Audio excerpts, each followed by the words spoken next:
Dan sebagiannya lagi untuk mendatangkan rahmat itu menghadiri majlis zikir, majlis ilmu. Kita berkumpul. Nah, berkumpul berzikir kepada Allah itu mendatangkan rahmat. Baik zikirnya berupa menyebut lafzul jalalah atau zikirnya itu membahas tentang hukum-hukum Allah. Kita dudukan bertiga, berempat, 10, 20 orang. Kita berzikir. Baik zikir salawat, Quran. Atau kita membaca kitab-kitab yang membahas tentang halal haram. Nah itu datang rahmat Allah kepada kita. Turun rahmat Allah kepada kita. Rasulullah SAW bersabda, La yaq'udu qawmun yazkuruna Allah azza wa jalla illa haffathumul malaikah wa ghashiyatuhumur rahmah wa unzilat alaihimus sakinah wa zakarahumullah fi man indah, rawahu Muslim. Tidak duduk sekelompok orang berzikir kepada Allah, melainkan meliputi akan mereka itu oleh malaikat. Nama Allah Al-Wahhab ini, di antaranya firman Allah Ta'ala, A'udzubillahi minasyaitonir rajim, wa hab lana min ladunka rahmah innaka antal wahhab. Artinya, dan berikan kepada kami dari sisi engkau rahmat. Sesungguhnya engkau itu adalah maha pemberi. Jadi rahmat Al-Wahhab itu secara ringkas diartikan dengan maha pemberi, Al-Wahhab. Al-Wahhab huwa alladhi yu'ti kulla muhtajin ma yahtaju ilaihi la li'iwadin wa la ligharadin ajilin wa la ajil. Al-Wahhab itu artinya adalah yang memberi tiap-tiap orang yang berhajat akan sesuatu yang dia hajatkan kepadanya. Dia beri seseorang yang berhajat bukan untuk diganti. Bukan ada tujuan-tujuan. Baik di dunia maupun di akhirat nantinya. Jadi itulah makna Al-Wahhab. Allah memberikan kita sesuatu yang kita perlukan, dan Allah memberikan itu tanpa mengharapkan sedikit pun dari kita, baik itu balasan di dunia maupun di akhirat. Jadi semata-mata Allah memberi tanpa ada balasan apa-apa. Faman wahaba walahu fi hibatihi gharadun yanaluhu min sana'in aw mawaddatin aw ghairihima falaysa biwahhab. Barang siapa yang memberi dan baginya pada memberi itu ada tujuan yang akan dicapai, baik pujian atau cinta atau selainnya, maka bukanlah itu Al-Wahhab. Nah, jadi kalau kita memberi sesuatu ada maksud, ada tujuan, baik tujuannya berupa materi atau tujuannya berupa pujian, maka bukanlah itu namanya Al-Wahhab. Jadi Allah memberikan semata-mata sesuatu yang kita perlukan tanpa ada iming-iming apa, tanpa ada harapan apa-apa kepada kita. Para muhibbin rahimakumullah. Perkara Allah menyuruh kita untuk takwa, Allah menyuruh kita sembahyang, Allah menyuruh kita sedekah, itu kembali kepada kita manfaatnya, bukan kepada Allah. Jangan sekali-kali berprasangka bahwa Allah itu menyuruh kita sembahyang supaya dia lebih mulia. Jangan sekali-kali berprasangka bahwa Allah itu menyuruh kita berzikir agar dia menjadi lebih tinggi. Bukan itu. Allah menyuruh berbagai macam kebaikan kepada kita, manfaatnya itu kembali kepada kita. Sedikit pun tidak akan kembali kepada Allah Subhanahu wa ta'ala. Nah, para muhibbin rahimakumullah, sebesar apapun taat kita kepada Allah, kada akan meninggikan kedudukan Allah. Sebesar apapun ibadah kita kepada Allah, kada akan menambah kemuliaan Allah. Nah, sebesar apapun maksiat kita kepada Allah, sebesar apapun ingkar kita kepada Allah, sedikit pun kada akan menurunkan ketinggian derajat Allah Subhanahu wa ta'ala. Jadi perbuatan taat yang disuruh Allah kepada kita untuk kita, untuk kita. Nah, perbuatan maksiat yang dilarang Allah kepada kita itu pun untuk kita. Karena setiap maksiat itu ada mengandung mudarat. Setiap maksiat baik kecil ataupun besar, di dalamnya ada mudarat, ada bahaya. Nah, oleh karena itu Allah melarang kita, jangan melakukan ini supaya kita jangan mudarat, bukan kembali kepada Allah Subhanahu wa ta'ala. Nah, para muhibbin rahimakumullah, jadi Allah memberikan tiap-tiap orang yang berhajat sesuatu yang dia hajatkan, bukan karena mengharapkan gantian dan bukan karena ada tujuan. Oleh karena itu Allah dinamakan dengan Al-Wahhab ini. Para muhibbin rahimakumullah. Nah, sekarang apa yang kita perlu kepada Allah? Ini Allah akan memberi kita apa yang kita perlu. Itulah namanya Al-Wahhab. Apa yang paling kita perlukan? Apa yang paling manusia butuhkan?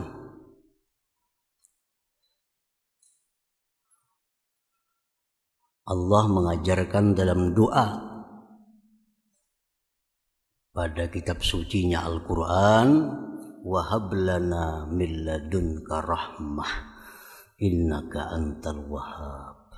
Berikanlah kepada kami dari sisi engkau itu rahmat, bahwa engkau sungguh maha pemberi. Jadi yang paling kita butuhkan, yang paling kita perlukan adalah rahmat Allah Subhanahu wa ta'ala. Nah, apa itu pengertian rahmat secara lengkap? Rahmat itu biasa ringkas disebut kasih sayang. Nah, pengertian rahmat itu secara lengkap oleh ulama dijelaskan bahwa yang namanya rahmat itu mencakup 6 perkara. Jadi bila kita minta, ya Allah berikan hamba rahmat, berarti ada 6 yang kita minta. Apabila Allah memberikan kepada kita rahmat, berarti salah satu di antara 6 ini yang dia berikan kepada kita. Nah, pertama yang disebut rahmat itu husulul iman wat tauhid wal ma'rifah bil qalbi. Hasilnya iman, tauhid, ma'rifat di dalam hati. Itu rahmat. Kita nih bisa beriman kepada Allah, itu dapat rahmat Allah. Kita bisa mentauhidkan Allah, itu kita dapat rahmat Allah. Kita bisa mengenal Allah, nama-namanya, mengenal sifat-sifatnya, berarti kita dapat rahmat Allah. Nah, pertama itu hasilnya keimanan, tauhid, ma'rifat di dalam hati. Nah, itulah bagian pertama dari rahmat. Yang kedua, husulu nurit ta'at wal ibadah fil jawarih. Hasilnya cahaya taat dan ibadat pada anggota tubuh. Kita menuntut ilmu sekarang ini, berarti kita dapat rahmat. Berarti kita dapat rahmat. Kita membaca Al-Quran, berarti saat itu kita dapat rahmat. Kita sembahyang, kita baca salawat. Nah, saat itu kita dapat rahmat Allah Subhanahu wa Ta'ala. Nah, bagian yang kedua dari rahmat itu adalah hasilnya taat ibadah di anggota-anggota tubuh kita. Nah, itu rahmat juga ngarannya. Kita kawa sembahyang, berarti kita dapat rahmat. Jakanya kita kada dapat rahmat, kita kada kawa sembahyang. Jakanya kita kada dapat rahmat, kita kada kawa berkumpul di sini. Jakanya kita kada dapat rahmat, kita kada kawa baca Al-Quran. Karena dapat rahmat itulah kita bisa sembahyang, kita kawa nuntut ilmu, dapat rahmat. Yang kedua, yang ketiga, husulu suhulati asbabil ma'isyah minal amni was-sihhati wal kifayah.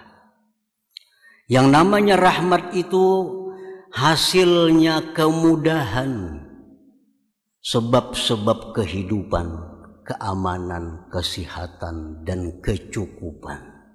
Nah, itu rahmat. Kita ini aman. Kada ada perkelahian, kada ada permusuhan, kada ada peperangan. Berarti kampung itu kampung yang dapat rahmat. Kita sehat,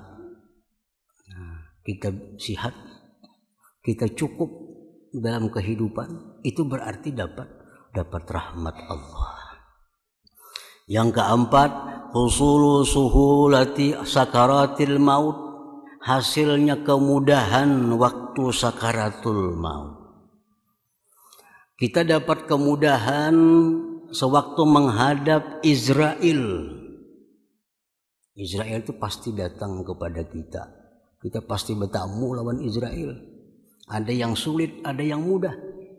Nah, kalau kita mati dalam keadaan mudah, berarti dapat rahmat kita. Dapat rahmat. Nah, yang kelima, husulu suhulatis su'al fil qabr, hasilnya kemudahan menjawab munkar nakir di kubur. Marabbuka, jar munkar nakir, mudah menjawab, Allahu Rabbi. Wa man nabiyyuka, siapa nabi engkau? Muhammadun nabi. Mudah. Nah, kemudahan menjawab munkar nakir itu rahmat Allah. Rahmat Allah. Yang keenam, husulu suhulatil hisab walika illahi ta'ala fil jannah, mudahnya kita menghadapi hari kiamat dan bertemu Allah di dalam surga. Nah, itu rahmat Allah Subhanahu wa Ta'ala. Nah, para muhibbin rahimakumullah. Jadi bila kita berdoa lawan Allah, Allahumma rahamni, misalnya, ya Allah berikan aku rahmat, berarti kita minta yang 6 tadi. Berarti kita minta yang 6 itu. Kita minta iman, tauhid, ma'rifat. Kita minta bisa untuk ibadah, taat kepada Allah. Kita minta keamanan, kesehatan, kecukupan. Kita minta mudah menghadap sakaratul maut. Kita minta mudah jawab munkar nakir. Kita minta kemudahan pada hari kiamat dan bertemu Allah Subhanahu wa Ta'ala. Jadi satu kalimat rahmat itu mencakup itu. Nah, jadi Allah Subhanahu wa Ta'ala yang bernama Al-Wahhab, Allah berikan rahmat itu kepada kita tanpa ada minta imbalan sedikit jua pun, tanpa ada untingan, tanpa ada tujuan apapun, semata-mata anugerah dari Allah Subhanahu wa Ta'ala. Al-Wahhab. Para muhibbin rahimakumullah, kita dapat anak. Anak ini belum tentu rahmat. Anak yang namanya rahmat itu anak yang takwa kepada Allah, anak saleh. Kalau kita punya anak, anak kita jadi anak yang saleh, baru itu anak rahmat kepada kita. Kita dapat istri, belum tentu istri ini menjadi rahmat bagi kita. Tapi kalau istri ini salihah, taat kepada Allah, taat kepada suami, maka ini istri rahmat bagi kita. Kita dapat duit, belum tentu duit ini rahmat. Tapi bila duit ini kita gunakan untuk ibadah kepada Allah, maka duit itu namanya rahmat. Pangkat, kedudukan, jabatan, belum tentu ini kedudukan rahmat. Kedudukan, pangkat yang namanya rahmat itu adalah pangkat dan kedudukan yang dijalankan dengan benar, yang dijalankan untuk mensejahterakan umat Nabi Muhammad sallallahu alaihi wasallam. Itulah pangkat yang namanya rahmat Allah Subhanahu wa taala. Jadi setiap rezeki dari Allah belum tentu nikmat. Setiap nikmat belum tentu rahmat. Rezeki ini ada yang halal, ada yang haram. Nah, rezeki yang halal disebut nikmat. Nah, nikmat ini bila disyukuri menjadi rahmat. Tapi bila nikmat ini kada disyukuri, maka dia berubah akan menjadi azab kepada kita. Nah, para muhibbin rahimakumullah. Al-asya'u allati tajlibu rahmatallah ta'ala. Ini sesuatu yang membawa, yang menarik rahmat Allah. Nah, begitu pentingnya rahmat Allah, kita disuruh untuk mencari rahmat itu. Di mana kita mencari rahmat Allah? Nah, di mana andaknya rahmat Allah itu? Pertama, kalau kita hendak dapat rahmat Allah itu, satu, doa. Nah, berdoa. Dan doanya pun diajarkan oleh Allah. Doanya pun diajarkan oleh Rasulullah. Rabbana la tuzigh qulubana ba'da idh hadaitana wa hab lana min ladunka rahmatan innaka antal wahhab. Baca aja doa itu memancing datangnya rahmat kepada kita. Dan rahmat ini kada diberikan Allah kepada semua orang. Rahmat ini hanya diberikan Allah kepada orang-orang yang dia cintai. Orang kafir kada diberi Allah rahmat. Dan kita kada boleh memintakan orang kafir agar dapat rahmat. Kada boleh. Ada orang kafir, mudahannya diberi rahmat, kita nang berdosa.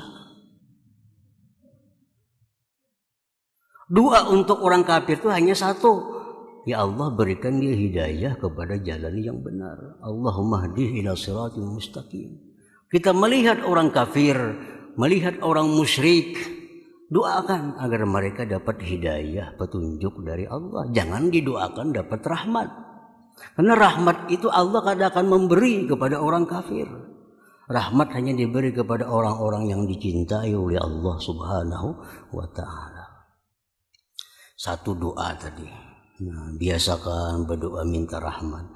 Nah, bisa dengan doa tadi, atau Allahumma arhamni, ya Allah berikan aku rahmat. Irhamni itu artinya berikan aku rahmat.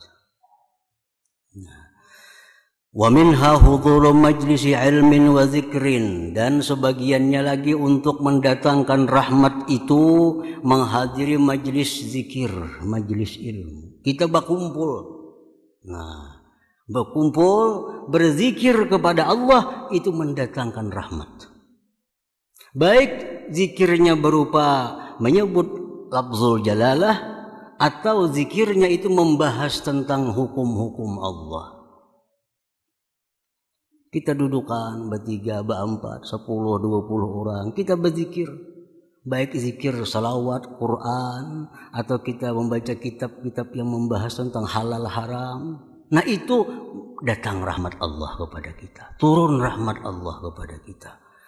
Rasulullah SAW bersabda, la yaq'udu qaumun yazkuruna Allah azza wa jalla illa haffathumul malaikah wa ghasyiyatuhumur rahmah wa unzilat alaihimus sakinah wa zakarahumullah fi man indah, rawahu Muslim. Tidak duduk sekelompok orang berzikir kepada Allah, melainkan meliputi akan mereka itu oleh malaikat. Nah, malaikat tiba tumpang-tumpang sampai ke atas langit. Ini malaikat melindungi orang nang zikir kepada Allah nih, bertumpang berlapis-lapis sampai ke atas langit. Wa ghasyiyatuhumur rahmah, dan meliputi akan mereka itu orang yang berzikir rahmat Allah.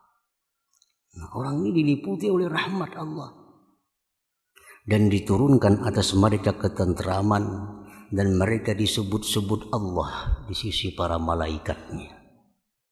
Jadi hadir ke majelis ilmu, hadir ke majelis ta'lim, itu adalah menarik rahmat Allah.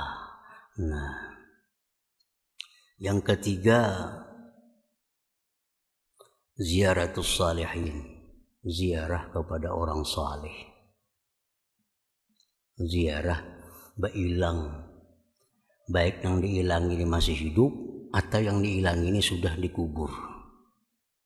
Kita ke kubur orang saleh, kita bailang ke rumah orang saleh, kita bertemu mereka, itu kita dapat rahmat Allah Subhanahu wa ta'ala.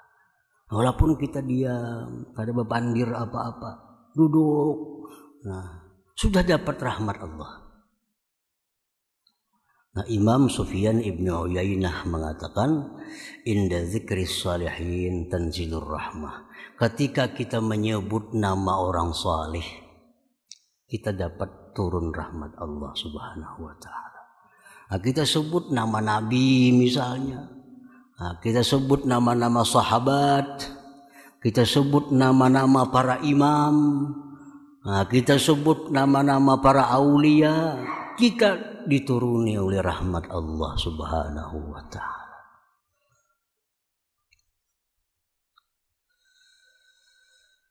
Nah, wa minha, dan setengahnya lagi, al-i'tikaf fil masjid, i'tikaf di masjid. I'tikaf itu kada syarat baca Quran. I'tikaf itu kada disyaratkan sembahyang. Kita duduk di masjid, niat i'tikaf, satu mat itu guring, ada apa-apa. Guring. I'tikaf.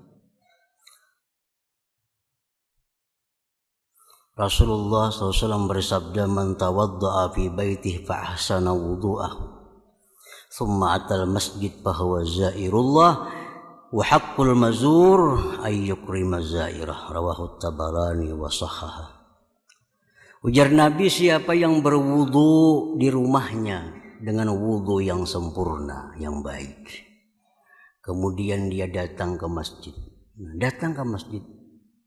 maka dia ini disebut zairullah, mailangi Allah. Disebut mailangi Allah. Jadi kita berwudu di rumah. Nah, di manakah berwudunya? Asal wudu yang baik. Kita datang ke masjid, kita disebut mailangi Allah, ujar Nabi kita. Dan pastilah yang diilangi itu Allah, artinya ayyukrima zairah, memuliakan orang yang mailangi. Kita aja kalau ada orang berilang kita muliakan dengan jamuan minuman atau sebagainya, apalagi Allah. Nah, cuma Allah menjamu para tamu-tamunya dengan rahmatnya, dengan rahmatnya. Jadi kita berkumpul di masjid, ini macam-macam fadilatnya. Antara lain kita duduk di masjid ini pada hakikatnya kita mailangi Allah Subhanahu wa ta'ala. Dan wahakun, pasti alal mazur, yang diilangi Allah memuliakan tamunya. Jadi orang yang suka ke masjid, duduk i'tikaf, itu orang yang selalu dapat rahmat Allah Subhanahu wa ta'ala. Wa minha qiraatul Quran, baca salawat, itu semua memancing kita untuk selalu berada dalam rahmat Allah Subhanahu wa ta'ala. Nah, para muhibbin rahimakumullah, Al-mu'min bismillahil wahhab, orang yang beriman dengan nama Allah Al-Wahhab. Al-Wahhab adalah yang memberi tanpa ada mengharapkan imbalan apapun. Nah, kalau kita beriman, kita percaya bahwa Allah itu Al-Wahhab, Allah memberi tanpa minta imbalan sedikit pun dalam bentuk apapun, kita selaku manusia, hambanya yang mengimaninya, ayyati ma yamlikuhu liwajhillahi ta'ala wahdah la lil wusul ila na'imil jannah awil hadzari min azabin nar aw li hazzin ajilin aw ajil. Nah, kalau kita sudah beriman kepada Al-Wahhab sebagai nama Allah, maka kita memberikan sesuatu yang kita miliki kepada orang lain semata-mata karena Allah. Nah, semata-mata karena Allah. Bukan untuk masuk surga, bukan untuk selamat di neraka, bukan untuk apapun. Kita memberikan kepada orang sesuatu yang kita miliki semata-mata karena Allah. Itulah orang yang beriman kepada nama Allah Al-Wahhab ini. Jadi ini memberi sesuatu bukan untuk supaya selamat. Ini memberi sesuatu bukan untuk minta puji. Dia memberikan sesuatu bukan untuk masuk surga. Dia memberi sesuatu bukan untuk terhindar dari api neraka. Tapi dia memberi sesuatu kepada orang karena Allah Subhanahu wa ta'ala. Titik, ingat situ aja. Nah, itulah contoh orang yang beriman kepada nama Allah Al-Wahhab tadi. Jadi kada usah lagi kita bersedekah supaya kada usah, cukup karena Allah. Dan apabila kita memberi sesuatu itu karena Allah, semua yang lain itu mengikuti, akan datang dengan sendirinya walaupun kita kada mengharap, walaupun kita kada meminta.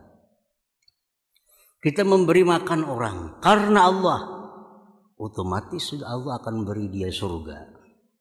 Akan Allah jauhkan dia dari neraka. Dia akan dapat pujian dan dicintai oleh hamba-hamba Allah. Walaupun itu di luar daripada harapan kita. Tapi kalau kita memberi supaya dipuji orang, belum tentu dipuji orang. Kalau kita memberi supaya dihormati orang, belum tentu dihormati orang. Tapi kalau kita memberi karena Allah semata-mata, semua anak lain akan kita dapatkan. Nah, jadi itu buah iman daripada nama Allah Al-Wahhab. Allah Al-Wahhab memberikan kepada orang tanpa ada tujuan apapun. Nah, kita pun memberikan kepada makhluk Allah tanpa tujuan apapun selain karena Allah Subhanahu wa ta'ala. Nah, para muhibbin rahimakumullah. Para ulama banyak yang mengatakan bahwa Al-Wahhab ini mempunyai berbagai macam khasiat bagi orang-orang yang mengamalkannya. Antara lain, kalau kita membaca Al-Wahhab karena Allah Subhanahu wa ta'ala, kita akan diberikan oleh Allah pertama kekayaan. Maksud kekayaan hati. Hati kita ini merasa kita ini kaya. Hati kita merasa bahwa kita ini cukup. Nah, Al-Wahhab, apabila kita membacanya waktu sujud terakhir sembahyang duha, 14 kali cukup. Jadi sembahyang duha 2 rakaat misalnya, sujud terakhirnya kayaknya ya Wahhab, ya Wahhab, ya Wahhab 14 kali. Diamalkan. Nah, artinya diamalkan tuh hari-hari. Nah, itu orang diamalkan. Namun sesekali banu kadang banu itu lain mengamalkan orangnya. Ini diamalkan hari-hari. Nah, Allah akan berikan kita dengan namanya Al-Wahhab itu satu kekayaan. Setidak-tidaknya kaya hati. Nah, kaya hati. Nah, itu sudah dianggap mujarrab oleh para ulama. Artinya kada saya kong berdua ulama yang mengatakan itu mujarrab. Kalau kita sembahyang duha, sujud terakhir, subhana rabbiyal a'la 3 kali, nah ya Wahhab 14 kali tiap hari. Nah, kita akan diberi Allah itu. Itu antara lain daripada fadilatnya Al-Wahhab itu. Nah, kemudian lagi para ulama juga mengatakan kalau kita membaca doa ini 7 kali setiap sembahyang fardu. Rabbana la tuzigh qulubana ba'da idh hadaitana wa hab lana min ladunka rahmah innaka antal wahhab. Kita akan dijaga oleh Allah. Dijaga dari apa? Dari ikut aliran-aliran yang sesat. Sehingga sampai mati kita mengikuti aliran yang lurus, jalan yang lurus.